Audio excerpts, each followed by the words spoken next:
చెప్తున్నాం. చనిపోయిన వారికి 25 లక్షల రూపాయలు ఎక్స్గ్రేషియా చెల్లించాలని చెప్పేసి, పాక్షికంగా దెబ్బతిన్న ఇల్లు ఇమీడియట్గా 5 లక్షల నుంచి 10 లక్షలు పూర్తిగా దెబ్బతిన్న ఇల్లును కట్టించాలని చెప్పేసి, పునరావాసం అసలే విష జ్వరాలు, చికెన్ గున్యా, వైరల్ ఫీవర్ నడుస్తున్నటువంటి ఈ పరిస్థితుల్లో మొత్తం ఏటి పక్క నుంచి ఉన్నటువంటి కాలనీలన్నీ కూడా చాలా బాధతో ఉన్నాయి, దుర్భేద్యంగా ఉన్న ఇళ్ళన్నీ కూడా ఇమీడియట్గా వారికి కావాల్సినటువంటి రేషన్ కానీ ఇవన్నీ ఇచ్చి ప్రతి ఇంటికి సుమారు కనీసం ఒక 2 లక్షల రూపాయలు ఇస్తే కానీ ఆ సామాన్లు కానీ వాళ్ళు తెచ్చుకొని బట్టలతో సహా కట్టు బట్టలతో బయటకు వచ్చారు. మొత్తం కొట్టుకుపోయినాయి ఇళ్ళని కూడా. వాళ్ళందరికీ కూడా మెడికల్ కానీ శానిటేషన్ కానీ తిరిగి పవర్ సప్లై కానీ మున్సిపల్ సిబ్బంది కూడా అందరూ కూడా ఇప్పటికైనా కళ్ళు తెరిచి ఆదుకోవాలని చెప్పేసి రిక్వెస్ట్ చేస్తున్నాం, డిమాండ్ కూడా చేస్తున్నాం. ఎందుకంటే చాలామంది రోడ్ల మీద ఉన్నారు, ఇళ్లలో పోయే పరిస్థితి లేదు, పాములు ఉన్నాయి, ఎక్కడికక్కడ చాలా ఇబ్బందిగా ఉన్నది. అదొకటి. తర్వాత కరెంటు కూడా లేదు, దాదాపు నిన్నటి నుంచి కరెంటు కూడా లేదు ఇక్కడ. ఇవన్నీ ఏర్పాటు చేయాలని చెప్పేసి, తర్వాత రేషన్ తక్షణమే వాళ్ళకి ఇళ్లలో ఒక్క సరుకు కూడా లేదు. పునరావాస కేంద్రంలో మా వాళ్ళు కూడా పిల్లలు కూడా ప్రయత్నం చేస్తున్నారు. బీఆర్ఎస్ పార్టీ డిమాండ్ చేస్తుంది, ఇంటికి 2 లక్షల రూపాయల చొప్పున ఇమీడియట్గా శాంక్షన్ చేయాలి, రేషన్ ఇవ్వాలి, వాళ్ళని ఆదుకోవాలి. చాలామంది పిల్లలు ఇళ్లలో ఉన్నటువంటి సర్టిఫికెట్లు పోయినాయి, పేపర్లు పోయినాయి, కొట్టుకుపోయినాయి, తడిసిపోయినాయి, పనికి రాకుండా పోయినాయి. బీఆర్ఎస్ పార్టీ నుంచి మేము రిక్వెస్ట్ చేస్తున్నాం, కాలేజీ యాజమాన్యాలు కానీ వాళ్ళ పిల్లలు చదువుకునే ఏ స్కూల్ అయితే స్కూలు, కాలేజీలు, మెడికల్ కాలేజీలు ఏవైనా కూడా సర్టిఫికెట్ల కోసం వాళ్ళని ఇబ్బంది పెట్టకుండా వాళ్ళు డూప్లికేట్ సర్టిఫికెట్లు ఇచ్చే వరకు కానీ ఇవన్నీ ప్రభుత్వం కూడా సహకరించాలని చెప్పేసి కోరుతూ, చనిపోయినటువంటి అశ్విని కుటుంబంలో, సైంటిస్ట్ కుటుంబంలో కూడా ఒక ప్రభుత్వ ఉద్యోగం కూడా ఇవ్వాలని మేము డిమాండ్ చేస్తున్నాం. ఇది ఖచ్చితంగా బీఆర్ఎస్ పార్టీ ప్రజల్ని ఆదుకుంటుంది. కేసీఆర్ గారు ఈ ఖమ్మం కాన్స్టిట్యున్సీలో అజయ్ కుమార్ గారిని అనునిత్యం గుర్తు తెచ్చుకున్నారు. నిన్న బీఆర్ఎస్ పార్టీ కేసీఆర్ గారిని నిత్యం నిన్నటి నుంచి ఒకటే కేసీఆర్ గారు గుర్తొస్తున్నారు, బీఆర్ఎస్ పార్టీ ప్రభుత్వం గుర్తొస్తుంది. ఇప్పటికైనా ప్రభుత్వం మేల్కొని ఈ ఖమ్మంని ఆదుకోవాలని చెప్పేసి మనస్ఫూర్తిగా కోరుకుంటూ ముగిస్తాం. జై తెలంగాణ.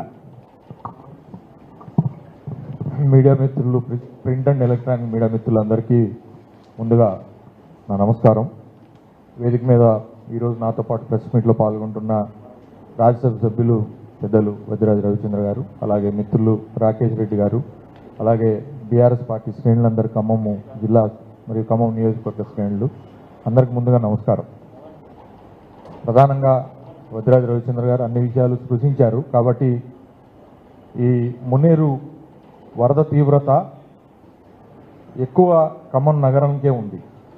ఖమ్మం నగరానికి ఇటువైపు అటువైపు రెండు వైపులా కూడా ఖమ్మం నియోజకవర్గంలో కానివ్వండి, లేకపోతే పాలేరు నియోజకవర్గానికి కానీ సంబంధించి అనేక హ్యాబిటేషన్స్, ఇనండేషన్లు ఉన్నాయి. ఇప్పటికి కూడా చాలామంది అందులో ఇబ్బంది పడుతూ ఉన్నారు. సో దీంట్లో మనం చూసుకుంటే ఫ్లాష్ ఫ్లడ్ మున్నేరుకి ఎప్పుడు వస్తుంది. అయినా సరే ఎప్పుడైనా సరే మున్నేరుకి ఫ్లడ్ వచ్చినప్పుడు ఇరిగేషన్ అధికారులు ఫస్ట్ అప్రమత్తమై పైన పడిన వర్షపాతం దృష్టిలో పెట్టుకొని అది మళ్ళీ మున్నేరుకున్న ఏదైతే వాగులు ఉన్నాయో, ఆకేరు లాంటిది కానీ లేకపోతే ఇతర వాగులు కానీ, వాటి నుంచి వచ్చే ఫ్లడ్ మొత్తం కూడా పడి దీని మీద పడుతుంది. సో అవన్నీ కూడా మున్నేరులోకి వచ్చినప్పుడు ఎంత డిశ్చార్జ్ వస్తుంది అనేది అంచనా వాళ్ళకి ముందే ఉంటుంది, 24 గంటల ముందే ఉంటుంది. దానికి తోడు మహబాద్ జిల్లా మనకి మెయిన్గా మున్నేరుకి వచ్చే క్యాచ్మెంట్, మహబాద్ జిల్లాలో విపరీతమైన వర్షం 22-23 సెంటీమీటర్ల వర్షం పడింది. తర్వాత పైన మళ్ళీ ఆంధ్రాలో దీనికి పైనుంచి వచ్చే వాటర్ ఏదైతే ఉందో అక్కడి నుంచి కూడా ఎక్కువ వర్షపాతం అక్కడ కూడా విపరీతంగా ఉంది. ఇంత వర్షపాతం ఉండి యాక్చువల్గా మరి ఐఎండీ అధికారులు, వాతావరణ శాఖ వారం రోజుల ముందే హెవీ రైన్స్ 30-31 తారీఖులు ఉన్నాయని చెప్పినప్పుడు కనీసం ఇక్కడ ఉన్న అధికారులు ఎవరైతే ఉన్నారో వాళ్ళు అటు ఇరిగేషన్ అధికారులు కానీ, రెవెన్యూ అధికారులు కానీ, మున్సిపల్ అధికారులు కానీ సమన్వయం చేసుకోకపోవడం, తర్వాత ప్రజల్ని కాషన్ చేయడంలో పూర్తిగా విఫలమయ్యారు. ఒకవేళ కనుక ప్రజలకు కనుక చెప్పి ఇంత తీవ్రంగా వరద వస్తుంది అని అంటే, జనరల్గా మున్నేరు పరివాహక ప్రాంతంలో ఉన్న ప్రజలందరికీ కూడా మున్నేరు వరద కొత్త కాదు, కానీ అది స్లోగా వచ్చి స్లోగా తీస్తుంది. కానీ ఇంత ఫ్లాష్ ఫ్లడ్ లాగా వచ్చి దాన్ని వాళ్ళు అంచనా వేయక ప్రజల్ని హెచ్చరించకపోవటం వల్ల ఎట్లా ఉన్నదంటే ప్రజలకి కనీసం ఒక అధికారి వచ్చి కనీసం మైక్లో కూడా చెప్పలే. వాళ్ళ ఇళ్ళ ముందు వాళ్ళ పనుల్లో ఉంటే కూడా వాళ్ళ ఇళ్లలోకి బరబర నీళ్ళు వచ్చేసిన పరిస్థితి చూసుకొని కనీసం ఏంటి ఇంట్లో ఉన్న డబ్బులు తర్వాత సర్టిఫికెట్లు కూడా తీసుకోలేని పరిస్థితుల్లో వాళ్ళు వాళ్ళ ప్రాణాలను గుప్పెట్లో పెట్టుకొని అక్కడ నుంచి లిటరల్గా చాలామంది చెప్తున్నారు బాధితులు, మేము పారిపోయినంత పని చేసుకున్నాం, మేము పారిపోయినాం సార్ లిటరల్గా అక్కడ నుంచి అంత ఇదిగొచ్చింది. అధికారులు మమ్మల్ని ముందే మరి చైతన్యవంతం చేసేవాళ్ళు, మమ్మల్ని లేదా తరలించేవాళ్ళు, సామాన్లు సర్దుకుంటానికి సామాన్లు సర్దుకున్నాక ట్రాక్టర్లు పెట్టేవాళ్ళు లేకపోతే ఆటోలు పెట్టేవాళ్ళు, ఏం జరగలేదు అసలు, కనీసం ఇంటిమేషన్ లేదు. దాంతో ఏమైపోయిందంటే ప్రజలు ఎక్కడెక్కడ వదిలేసి ప్రాణాలని అరిచేతులు పెట్టుకొని మరి సురక్షిత ప్రాంతాలకి మరి వాళ్ళే తరలిపోయినారు. చాలామంది తరలిపోలేక పైనుండి సెకండ్ ఫ్లోర్లోకి ఫస్ట్ ఫ్లోర్ నుంచి సెకండ్ ఫ్లోర్ టెరెస్ మీదకి పోయి కూడా ప్రాణాలు బిక్కుబిక్కుమనుకుంటా కూడా అరిచేతులు పెట్టుకున్నాయి. అన్ని వీడియోలు నిన్న చూసినాం. మేము అడిగేది ఏంటంటే ఇరిగేషన్, రెవెన్యూ అధికారులు, మున్సిపల్ అధికారులు, పోలీస్ అధికారులు 4 డిపార్ట్మెంట్లు సమన్వయం చేసుకోవాల్సింది కదా ఫ్లడ్ సిచ్యువేషను. ఇదేం ప్రతి 12 నెలలు వచ్చేది కాదు, వచ్చే 3 నెలలు 2 నెలలు, అందులో మనకు ఫ్లడ్ ఎప్పుడు వస్తుంది మనకు తెలుసు. సో పైన వస్తున్న వర్షపాతం అంత పెద్ద ఎత్తున ఉన్నప్పుడు మున్నేరు పరివాహక ప్రాంతంలో ప్రజల్ని హెచ్చరించడంలో ఈ అధికారులు కానీ ప్రభుత్వం కానీ ఘోర వైఫల్యం చెందింది. ప్లస్ రెండోది అసలు అటువైపు పైన వస్తుంటే గతంలో మమ్మల్ని ముఖ్యమంత్రి గారు కేసీఆర్ గారు ఉన్నప్పుడు మంత్రులు ఉంటే మమ్మల్ని అన్ని పనులు వదిలిపెట్టి మీరు ఫ్లడ్ ఏరియాలో మీరు నైట్ హాల్ చేయాలని వారం రోజులు 10 రోజులు మమ్మల్ని భద్రాచలం కానీ లేకపోతే ఖమ్మం కానీ. ప్లస్ రెండోది హెలికాప్టర్ ఎప్పుడైనా సరే అట్లాంటి రెయిన్ఫాల్ ఉన్నదని ప్రెడిక్ట్ చేసినప్పుడు ముందే ఎన్డీఆర్ఎఫ్ వాళ్ళకి చెప్పుకునేవాళ్ళు, తర్వాత ఎప్పుడు అవసరం ఉన్నా లేకపోయినా హెలికాప్టర్ కొత్తగూడెంలోనో అక్కడో ఇక్కడ తెచ్చి పెట్టుకునేవాళ్ళు. సో మనకు తెలుసు మన ఖమ్మం జిల్లాలో మనకు అటు గోదావరి ఇటు మున్నేరు రెండు కూడా ప్రతి సంవత్సరం కూడా ఇబ్బంది పెడుతున్నాయి. ఇది కంటిన్యూస్గా 3rd ఇయర్ ఇది. అయినా కూడా ఇంత మరి నిర్లక్ష్యంగా అధికారులు ప్రజల్ని మరి ఇంత గోసపెట్టడం అనేది అయితే కరెక్ట్ కాదు. ఇవాళ ప్రజల దగ్గర పోతే ప్రజలు చెప్పేది ఒకటే, మొత్తం తడిచిపోయినాయా మా ఏం లేవు, సరుకులు తడిచిపోయినాయి, పరుపులు తడిచిపోయినాయి, ఆఖరికి నువ్వు పోయిన సంవత్సరం ఇచ్చిన పరుపులు కూడా తడిచిపోయినాయి, ఇగోయా నువ్వు ఇచ్చిన పరుపులే పోయిన సంవత్సరం కొత్తగా ఇచ్చినావు, అన్ని తడిచిపోయినాయి, ఫ్రిడ్జులు పోయినాయి, టీవీలు పోయినాయి, ల్యాప్టాప్లు పోయినాయి, పిల్లల సర్టిఫికెట్లు పోయినాయి, మంచాలు లేవు, ఏం లేవు, అన్నీ ఉప్పు పప్పు మొత్తం తడిచిపోయింది. చిన్న చిన్న దుకాణాల వాళ్ళు చూపించారు, చిన్న చీరలు వ్యాపారం చేసుకునే ఒక ఆమె అయితే భర్త లేడు, 3 ఆడపిల్లలు, అందులో ఒక మూగామంట 5 లక్షలు పెట్టి నిన్నగాక మొన్ననే కిరాణా కొట్టు పెట్టుకున్నది, అన్ని తడిచిపోయింది. ఇవాళ వాళ్ళందరికీ మరి ఆసరా కల్పించాల్సిన బాధ్యత ప్రభుత్వం మీద ఉంది, ఆదుకోవాల్సిన బాధ్యత ప్రభుత్వం మీద ఉంది. వాళ్ళందరూ అడిగేది ఒకటే, అయ్యా మీరు మీ ప్రభుత్వం ఉన్నప్పుడు కేసీఆర్ గారు ఉన్నప్పుడు ప్రాణం విలువ ఎంతనో ఆస్తి విలువ కూడా అంతేలాగా మా ఆస్తులు కూడా కాపాడారు. కానీ వాళ్ళ ఇంట్లో ఏం మిగల. ఇక్కడ పైన మెయిన్గా 3 టౌన్లో ఉన్న 7-8 డివిజన్లో బొక్కలగడ్డ, సారథి నగర్, జూబ్లీపుర, తర్వాత వెంకటేశ్వర నగర్, పద్మావతి నగర్, ప్రకాష్ నగర్, అక్కడి నుంచి దంసలాపురం దాకా మొత్తం అట్లనే కొత్తగా మనం ఇటువైపు కూడా చూసినాం, మన చైతన్య నగర్, కవిరాజ్ నగర్, ఇవి కూడా మునిగింది.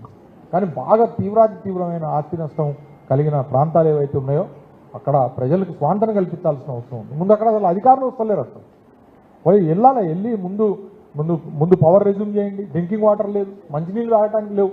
ఇవాళ ఒక ట్యాంకర్, వీధికో ట్యాంకర్ పెట్టచ్చు. మేము పోయినసారి ఫ్లడ్ వచ్చినప్పుడు ఇట్లా ఫ్లడ్ తీస్తుంటేనే రోడ్లు కడిగి మొత్తం శుభ్రం చేసి అద్దంలా తయారు చేసి బ్లీచింగ్ వాళ్ళ ఇళ్లలోకి వెళ్ళే లోపల మళ్ళీ పరిశుభ్రత ఇచ్చినాం. ఇవాళ ఏమైందంటే వాళ్ళ ఇంట్లో ఎంత చెత్త ఉన్నదో బయట అంత చెత్త ఉన్నది, అది ఇది కలిపి తీయాలని అంటే మున్సిపాలిటీ ఎంత తీవ్రంగా పనిచేయాల్సిన అవసరం ఉంది. ముందు ఇమ్మీడియట్గా శానిటేషన్ చూడండి, శానిటేషన్ పరిస్థితి ఏంటి, వాళ్ళకి మంచినీళ్ళు ఏంటి, తాగడానికి మంచినీళ్ళు కూడా లేవు.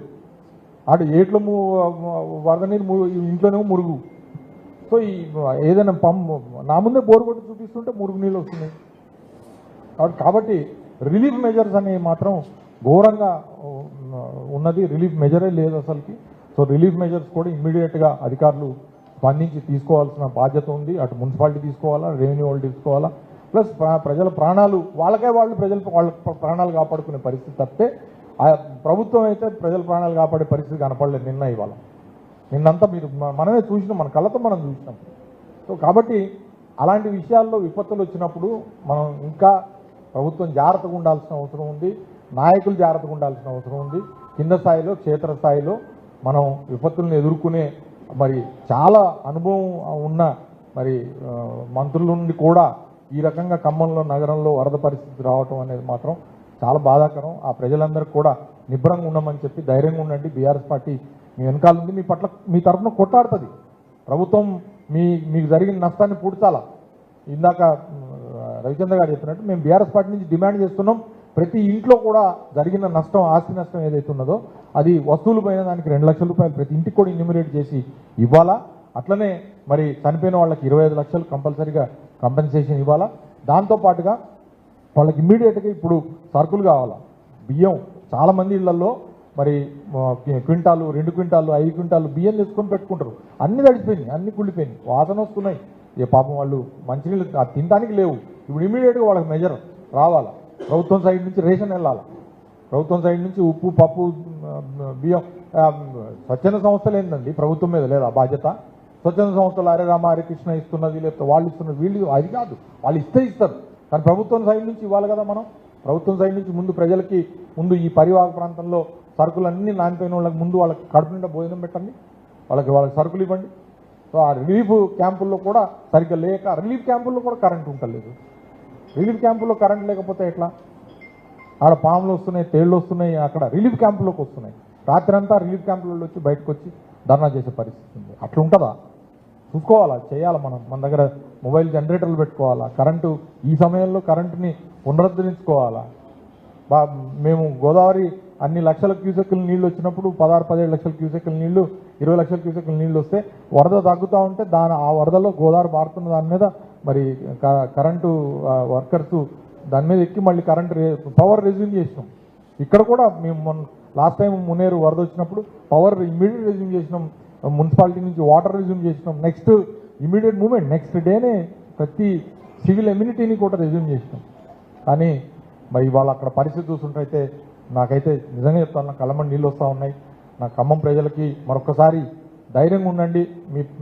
మీ తరఫున బీఆర్ఎస్ పార్టీ కొట్లాడుతుంది. మీకు జరిగిన ఆస్తి నష్టం ఏదైతే ఉన్నదో అది మరి ఇంట్లో వస్తువులు, ఫ్రిడ్జులు, టీవీలు, మరి లేకపోతే మంచాలు, పరుపులతో సహా, కూలర్లతో సహా అన్నీ పోయినాయి. అట్లనే మరి సర్టిఫికేట్లు తడిచిపోయినాయి. పిల్లలు చదువుకునే పుస్తకాలు తడిచిపోయినాయి. ఒక అబ్బాయి అయితే గ్రూప్ ఎగ్జామ్స్ ప్రిపేర్ అవుతున్నా సార్, నా బుక్స్ అన్ని తడిచిపోయినాయి సార్, బుక్సే లేవు సార్. కొంతమంది అయితే బంగారం కొట్టుకుపోయి అట్లనే వదిలేసి వచ్చారు అన్నీ లిటరల్గా. పిల్లల్ని ఎత్తుకొని, పెద్దోళ్ళు అయితే ముసలోళ్ళు అయితే వాళ్ళని ఎత్తుకొని సురక్షిత ప్రాంతాన్ని పోవడమే జరిగింది తప్పితే ఇంట్లో ఉన్న వాల్యుబుల్స్ని కూడా వాళ్ళు తీసుకురాలేకపోయింది. ఒక ఆయన అయితే నేను పోతే ఇంత పెద్ద టీవీని తీసుకుపోయి రోడ్డు మీద నేను బగలగొడతా, నాకు ఇంత అన్యాయం అది అని చెప్పి నష్టం జరిగింది. కాబట్టి నేను మానవతా దృక్పథంతో వాళ్ళ ముఖ్యమంత్రి గారు వస్తున్నారు కాబట్టి బీఆర్ఎస్ పార్టీ నుంచి డిమాండ్ చేస్తున్నాం.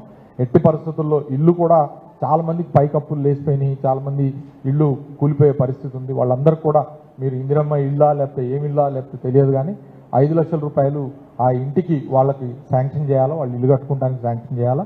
దాంతోపాటుగా 2 లక్షల రూపాయలు వస్తువులు ఏవైతే ఉన్నాయో దానికి నష్టపరిహారం ప్రభుత్వం రేపు ముఖ్యమంత్రి గారు ఇవాళ వచ్చినప్పుడు ఖమ్మం నగర మునేరు వరద బాధితులకి అందరికీ ఇవ్వాలి.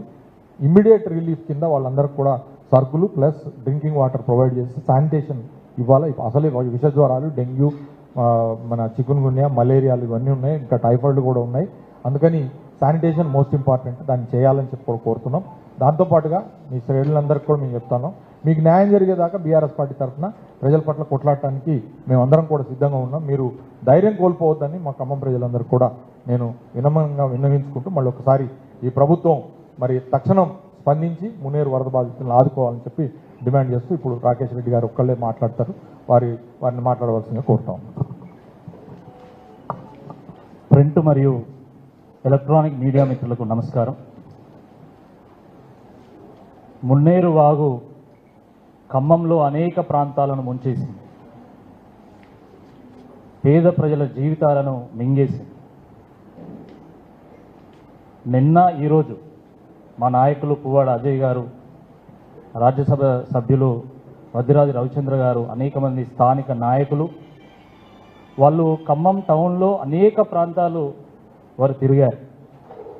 నేను ఈరోజు ఖమ్మం రూరల్లో ఉన్నటువంటి కొన్ని ప్రాంతాలను నేను కూడా విజిట్ చేయడం జరిగింది.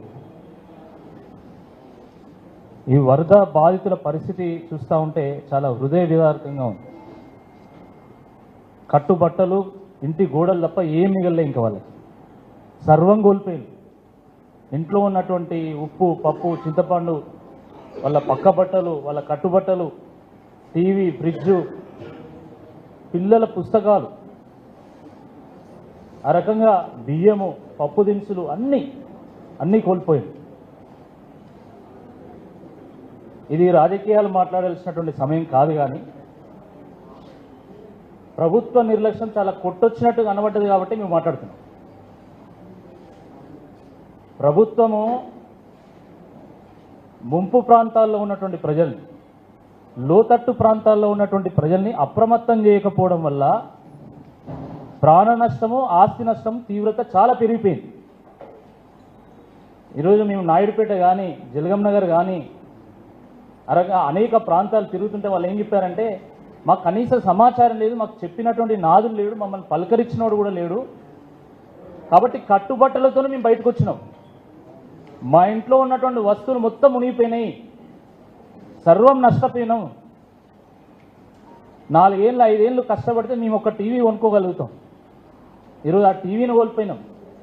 మా పిల్లల బుక్స్ కొనుక్కోవాలంటే 3 నెలలు కూలీ చేస్తే మేము మా పిల్లల బుక్స్ కొనుక్కుంటాం. మా పిల్లల బుక్స్ కూడా మొత్తం నానిపోయినాయి అని వాళ్ళు కన్నీరు మున్నీరు అవుతూ ఉంటే నిజంగా చాలా బాధ అనిపిస్తూ ఉంది. ప్రభుత్వం ఏమాత్రం వాళ్ళని అలర్ట్ చేసినా కొంత నష్టము తగ్గిపోయేది. కేవలం అదే కాదు, వరద వచ్చిపోయిన తర్వాత కూడా ఒక్క అధికారి కూడా అక్కడికి వచ్చి కనీసం ఎంత నష్టం జరిగింది. ఈరోజు రోడ్ల మీద ప్రజలతోని మాట్లాడుతున్నది కేవలం బీఆర్ఎస్ పార్టీ నాయకులు మాత్రమే. ఎవరు అసెస్మెంట్ చేయడం లేదు. కేవలం బీఆర్ఎస్ పార్టీ నాయకులు మాత్రమే ఇంటింటికి వెళ్ళి ఏం నష్టపోయిన్లు, ఎట్లా నష్టపోయిన్లు, వాళ్ళు ఏం కోరుకుంటున్నారు, ప్రజలు ఏం కోరుకుంటున్నారు, ప్రభుత్వం నుండి ఏం కోరుకుంటున్నారని తెలుసుకుంటున్నది కేవలం బీఆర్ఎస్ పార్టీ నాయకులు మాత్రమే. మేము అడిగాము, ఎవరైనా అధికారులు వచ్చారా, ఎవరైనా ప్రభుత్వం నుండి నాయకులు వచ్చారంటే ఎవరు రాలేదు. కేవలం మీరు మాత్రమే వచ్చారు, పువ్వాడ అజయ్ గారు వచ్చిపోయారంటే ఇంకెవరు రాలేదు. ఇది వాస్తవం మాట్లాడుతున్నది. ఇది నిన్న కూడా చాలా మనం సోషల్ మీడియా హ్యాండిల్స్ చూసాం, పువ్వాడ అజయ్ గారు ఉన్నప్పుడు చాలా బాగా చేశారండి, ఇప్పుడు ఏం జరగట్లేదు అని. నేను ఖమ్మం రూరల్లో జరుగుతుంటే చెప్తున్నారు, కందాల ఉపేందర్ రెడ్డి గారు మాకు అన్ని రకాల సాయం చేశారండి, కనీసం ఈరోజు మమ్మల్ని పలకరించినటువంటి వాడు కూడా లేడు అని చెప్పి స్వయంగా వాళ్ళు చెప్తున్నారు. మేము చెప్పించింది కాదు, మీరు మీడియా ఛానల్ మీరు అయినా కూడా అదే విషయం చెప్తున్నారు. మరి ఖమ్మానికి 3 మంత్రులు ఉండి ఏం లాభం? ప్రభుత్వాన్ని ప్రభావితం చేయగలిగినటువంటి బలమైనటువంటి నాయకులు కదా మీరు. మరి మీరు 3 మంత్రులు ఈ ఖమ్మంలో ఉండి మీరు ప్రజలకు చేసింది ఏంది?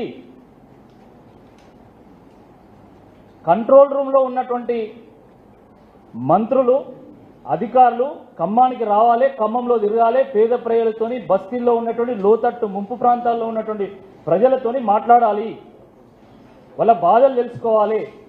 పునరావాస కేంద్రాలు ఏర్పాటు చేశారు. ఇంతకుముందే మాజీ మంత్రివర్యులు పువ్వాడ అజయ్ గారు చెప్పారు, కనీసం కరెంటు లేదన్నారు. అది వాస్తవం. అదే కాదు, పసిపిల్లలు నిన్న పునరావాస కేంద్రానికి వస్తే ఈ రోజు వరకు కనీసం ఒక గ్లాసుడు పాలు ఇచ్చినటువంటి వాళ్ళు లేరు.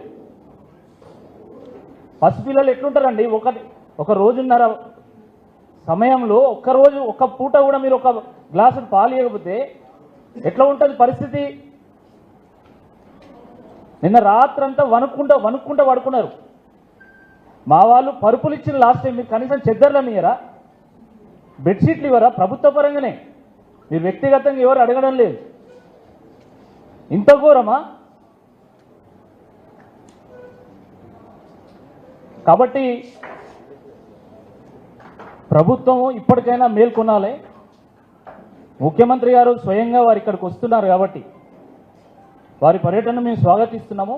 ఈ సందర్భంగా పెద్దలు చెప్పినటువంటి డిమాండ్లతో పాటు స్కూల్ పిల్లలందరికీ కూడా ఎవరి బుక్స్ అయితే నానిపోయినాయో, నష్టపోయినాయో ఆ స్కూల్ పిల్లలందరూ కూడా ఉచితంగా నోట్బుక్స్, టెక్స్ట్ బుక్స్ పంపిణీ చేయాలి. స్కూళ్ళలోనే పంపిణీ చేయాలి ప్రతి స్టూడెంట్కి కూడా.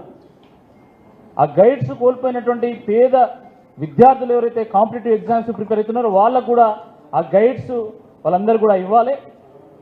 అన్ని రకాలుగా ప్రభుత్వం ఆదుకోవాలి.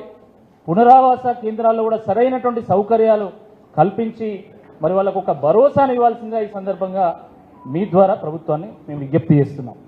ఫ్రెండ్స్, మిత్రులు రవిచంద్ర గారు చెప్పారు. నేను ఆ పాయింట్ మళ్ళీ ఒకసారి నేను కూడా చెప్పదలుచుకున్నా. మా ప్రభుత్వంలోనే నేను మంత్రిగా ఉన్నప్పుడు ముఖ్యమంత్రి గారిని రిక్వెస్ట్ చేసి ఈ వరదకి శాశ్వత పరిష్కారం, మునేరు ముంపు నుంచి ఖమ్మం ప్రజలకు శాశ్వత పరిష్కారం రిటైనింగ్ వాల్, ఆ రిటైనింగ్ వాల్కి సంబంధించి 690 crores మేము ఉన్నప్పుడే అడ్మినిస్ట్రేటివ్ శాంక్షన్ అయింది, టెక్నికల్ శాంక్షన్ అయింది, ఆల్రెడీ టెండర్ కాల్ఫర్ చేశారు. ఇప్పుడు మీ ప్రభుత్వం వచ్చింది 9 నెలలు అయింది. దయచేసి మీరు ఆ కార్యక్రమాన్ని ఇమ్మీడియట్గా పూర్తి చేయండి. మునేరుకి ఇరువైపులా రక్షణ గోడ నిర్మాణం అనేది ఇమ్మీడియట్గా జరిగి వచ్చే సంవత్సరం వానాకాలానికి ఖమ్మం ప్రజలకి, ఖమ్మం నగర ప్రజలకి, ఇటువైపు అటువైపు ఉన్న వాళ్ళందరికీ కూడా పాలేరు నియోజకవర్గం కానీ ఖమ్మం నియోజకవర్గం కానీ శాశ్వతంగా మునేరు ముంపు నుంచి శాశ్వత పరిష్కారం, విముక్తి లభించే విధంగా ఆ రిటైనింగ్ వాల్ నిర్మాణాన్ని కూడా తక్షణం పూర్తి చేయాలని చెప్పుకుంటే నేను ప్రభుత్వాన్ని డిమాండ్ చేస్తాను. Thank you very much.